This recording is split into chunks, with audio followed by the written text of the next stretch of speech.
Welcome back sa ating channel. Naging mainit nga no sa pindi umano sa mundo ng social media ang ginawa nga ni Cesar Uganda Sasot na isampal nga ang mga ebidensya at katotohanan kay Romualdez aka Tambaluslos at kay Dilipi na ito.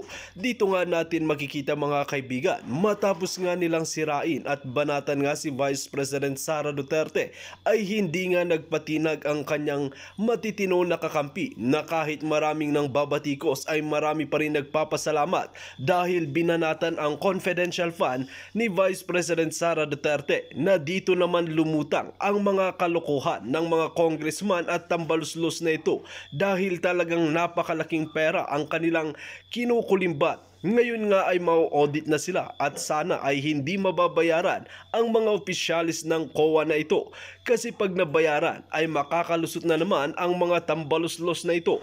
Kaya naman talagang ang mga protector at mga mastermind na ito ay hindi nga makakawala sa mga ebidensya na hawak na rin ni Cesar Uganda Sasot. Dito natin makikita mga kaibigan na marami pa rin nagmamalasakit sa bansang Pilipinas na kahit ang inaasikaso ng mga tambaluslos na ito ay mangulimbat na lang ng kaban ng ating mga kababayang mga Pilipino at hindi naman talaga ginagamit ito sa bansang Pilipinas. Kaya ngayon nga ay medyo nagkakaroon na sila ng liwanag at taon na maliwanagan sila pag na-audit nga ang mga tambaluslos na ito at kung saan napunta ang bilyong-bilyong pera na sinasabi na allowances ng nila na hindi naman nila ginagamit sa taong bayan. Well mga kaibigan, para nga sa karagdagang impormasyon, panoorin nga natin ang buong video. At kung bago ka lamang sa aking channel, huwag kalimutan i-click ang subscribe button at notification bell para lagi kang updated sa ating mga bagong video. At para sa sulit viewers natin dyan, maraming salamat sa walang sawang pagsuporta. Magti-3 terms ka na. So sabihin na natin ang MOOE mo, Dalipe, sa isang taon ay 20 million. Sabihin na natin na 20 million. So nakakailang years ka na? Sabihin natin kahit magsi 7 years ka na. Magsi 7 years ka na, Congressman Dalipe. Ang MOOE mo for 7 years ay aabot kulang ng 140 million. So pag umabot pa yan, pag umabot pa yan 2025, malamang ang MOOE mo aabot ito ng mga 180 million. Okay? MOOE mo yan. At ang kailangan mo lang sa MOOE mo ay liquidation by certification. Hindi mo sinabi doon sa tanong sa'yo ni Admar kung mali ang sinabi ko na liquidation by certification lang ang iyong MOOE. Nautal ka nga eh. Kasi yun ang totoo. Yun ang totoo dahil yun ang proseso ng Kongreso at Senado sa napakahabang panahon. Hindi ka pa nagiging Congressman Dalipe, yan na ang sistema.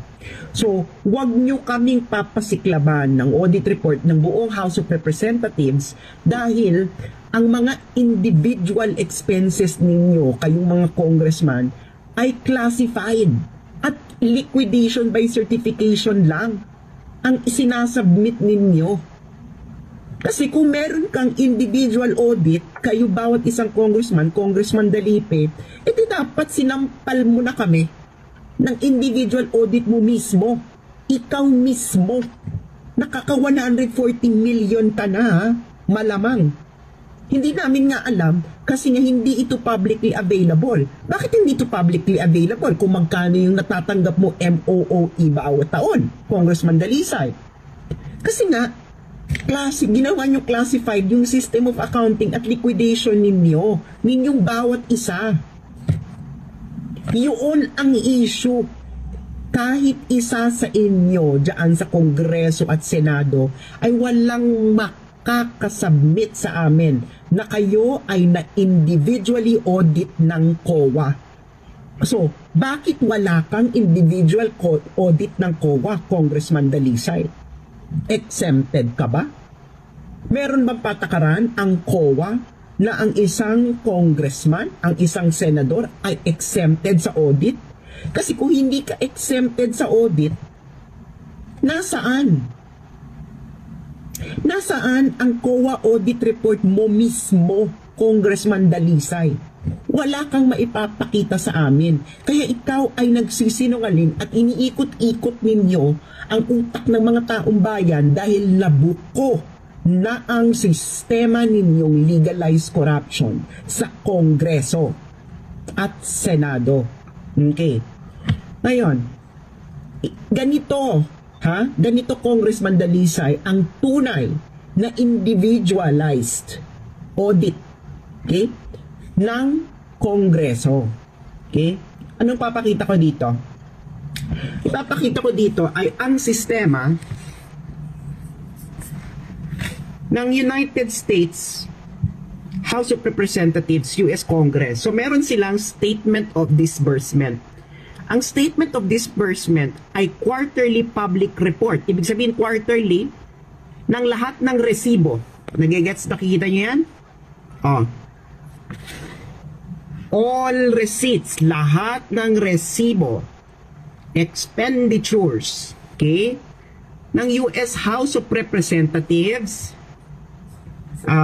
members,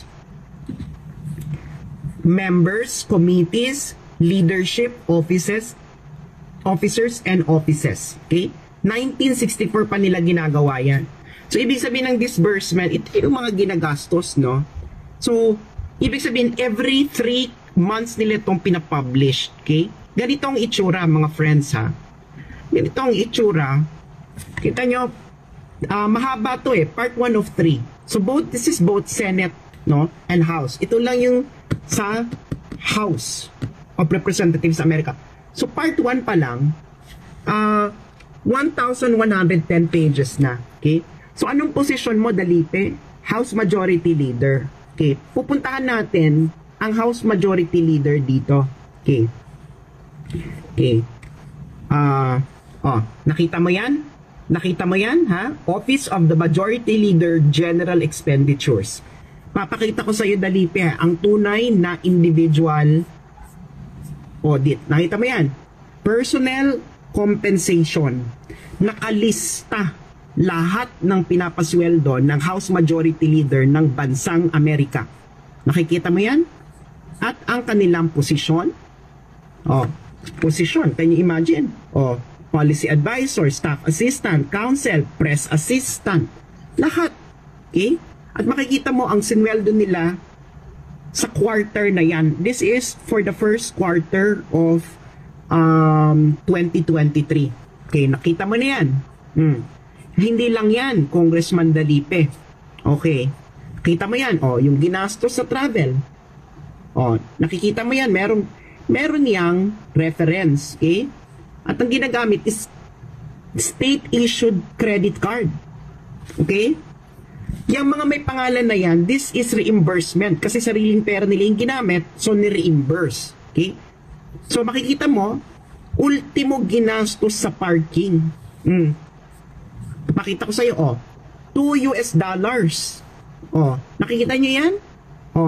Parking, private auto mileage, lodging, meals, car rental, utilities, etc., etc., etc. And this is the office of the House Majority Leader in US Congress.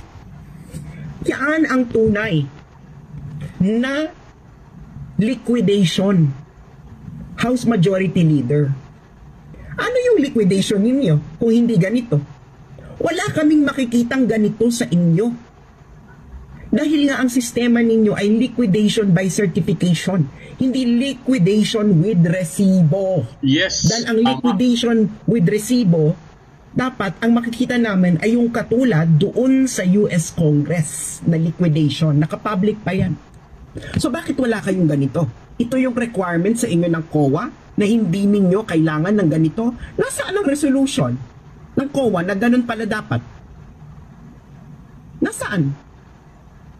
Na hindi nyo kailangan mag-liquidate ng katulad ng ganito sa US Congress. Merong ganyan sa batas? Asan? Saan, anong basihan ng COA na ganun dapat? Wala. So, ibig sabihin, wala kang individual audit kasi wala kang individual liquidation with resibo. Ang meron kayo diyan sa Kongreso ay liquidation by certification. Magkaiba yun. At nung tinanong ka ni Admar, Congressman Dalisay, nung tinanong ka ni Admar, nautal-utal ka. Utal-utal at nasabi mo na lang na opinion ko. Papaanong opinion ko? Base ito sa proseso nyo mismo according to the concurrent resolution, concurrent Senate Resolution number 10 na pinasa ng Senado at mababang kapulungan noong 15th Congress. At ayon sa resolution na yon, matagal na itong sistemang ito. Kaya ikaw, House Majority Leader Dalipe, isa kang malaking sinungaling. Kung sa tingin mo mali ang sinasabi ko, iisa lang ang pwede mong gawin para masampal mo ako ng katotohanan. Ipakita mo ang liquidation with resibo ng iyong MOOE for 7 years na, Dalipe. And that is already, ikaw pa lang yan, Dalipe, ha? Kulang-kulang, based upon your existing record, kulang-kulang, nakaka 140 million ka na MOOE. Dapat makapag-produce ka sa amin, Mr. Dalipe, okay, Congressman Dalipe, makapag-produce ka sa amin ng resibo ng bawat pinagkagastusan ng 140 million na yan. Dahil kung walang resibo, malamang nasa kakadeyero. Kung wala kang individual audit, malamang nakupit. Ngayon, pasinungalingan mo ito. Ipakita mo ang individual audit mo. Ikaw mismo, yung opisina mo, Congressman Dalipe, huwag kang magtatago sa House. Kasi individual ka eh. Individual kang tumanggap ng taxpayers' money. Okay? Parang ang executive department. Okay? Ang executive department, it's one entire department. Pero ang mga sub-department, okay, ang mga nasa ilalim ng executive department, halimbawa, DepEd, DPWH, Office of the Vice President, DILG, kahit nga ang mga state universities at mga public school, meron silang individual COA audit report. Kayo dyan sa legislative, wala kayong, bawat isang senador is a separate republic. Di ba kayo na rin nagsasabi niyan? You are 24 republics. Kayo naman sa Kongreso, you represent one district. Ibig sabihin, you are one office each. So dapat ang auditing ninyo is per office. One for each congressman, one for each committee, one for each sub-offices. Wala kayong ganyan. Kaya nga ikaw, Dalipe, Congressman Dalipe, the best way to counter what I'm saying is i-release mo ang liquidation with resibo ng almost 140 million mo na MOOE. Di ba sabi mo, okay lang naman sa'yo? So, dapat okay lang din sa'yo na ilabas mo ang individual COA audit ng opisina mo mismo at audit ng iyong MOOE. Okay? Kailangan ng may resibo eh. Ngayon, kung wala ka mapresenta ng resibo kung paano mo ginastos yung almost 140 million mo, tang ina, anong tawag dyan kung wala kang resibong maiproduce? Kung paano mo nagastos ang almost 140 million mo na MOOE up to the last centavo. Ang MOOE mo ay hindi confidential. Boom! Sapol! Ayan! Congressman Dalipe! Sumagot ka! Oh, di ba? Napakaganda ng ano. Ako, sa totoo lang guys, speechless na ako dito.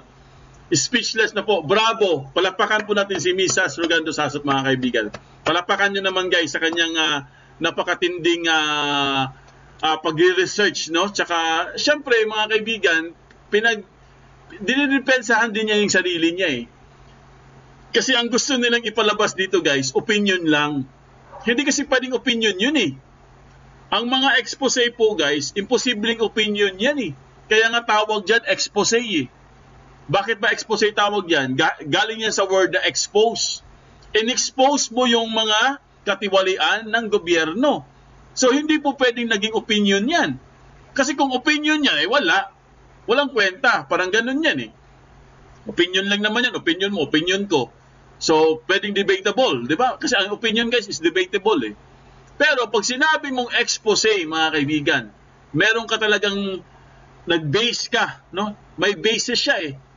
Nag-base siya doon sa yung sa RA na meron talaga pinakita po yung sa pinakita niyang papeles, meron talaga. Ibig sabihin, nakalagay doon na confidential po talaga, mga kaibigan. So totoo po ang sinabi ni SAS. Tsaka hindi lang yung guys, meron siyang papel, mga documents na pinakita. Kaya hindi ko maintindihan dito kay Congressman Dalipe, ang dami niyang pautot, ang dami niyang pasikot-sikot, ang dami niyang palusot. Kung tutuusin, doon din naman mapupunta yan eh. Liquidation nga ang sinasabi ni SAS with resibo. Resibo? Kasi pwede kayo magpa-liquidate eh. Ang dali-dali lang magpa-liquidate eh. Di ba sa opisina nga, di ba? Nung dati nag-opisina pa tayo, di ba? Papa-liquidate ka lang, mabilis eh. Pa-liquidate ka sa pera mo dahil may nagastos kang ganito. Liquidate mo, sige. Di ba? Para ma-reimburse, parang ganon. Tapos, pwede mo ipa-audit. Siyempre, dali-dali lang magpa-audit eh. Pero ang tanong kasi dito guys, nagpa-liquidate nga kayo, nagpa-audit nga kayo, ang tanong ni SAS, may resibo ba? Di ba? May resibo ba kayo mai-provide sa amin para ipakita nyo na may transparency talaga kayo kung saan nyo ginamit ang pera? Especially itong si Congressman Dalipe kasi siya yung nagsasalita eh. Siya yung nagsasalita in behalf of na mga member ng House. Ewan ko, bakit siya lang nagsasalita? Para din siyang si Velasco, no? Na itong si Romualdez nagtatago po sa palda ni Velasco. Ganon din itong si Dalipe, nagtatago sa Congress. Nagtatago sa Congress tuloy. Nagtatago siya sa Congress, mga kaibigan. Ayaw niyang lumantad yung sarili niya. Ayaw niyang ipresenta yung sarili niyang liquidation. Para malaman talaga natin. Di ba, hindi naman pwedeng, katulad yan, si Mrs. Rugando Sasot lang nagsasalita. Di ba, tayo mga vlogger, sabi kasi ni SAS, i-spread daw natin yung itong video. So kaya po, kinuha natin at pinalabas natin kasi sabi ni SAS, okay lang daw, no? Hinahayaan tayong mag-spread ng news. Sabi niya, sige mga vlogger, gamitin nyo ang video. Ipakalat nyo. Kasi nga, para malaman po ng buong Pilipinas o buong mundo kung ano ba ang nangyayari dyan sa Kongreso natin. Diba? Kaya nga mga kaibigan, hindi ako papayag na sasabihin mo lang opinion. Ako pwede mo akong sabihin opinion lang. Okay lang sa akin yun. Kasi vlogger naman ako eh. Opinion na naman talaga ang vlogger. Pero pagdating po kay SAS, mga kaibigan, hindi yan basta-basta kasi yan eh. Si SAS po, ay alam naman natin, di ba? Alam natin yung credentials po ni SAS. Hindi po basta-basta yan.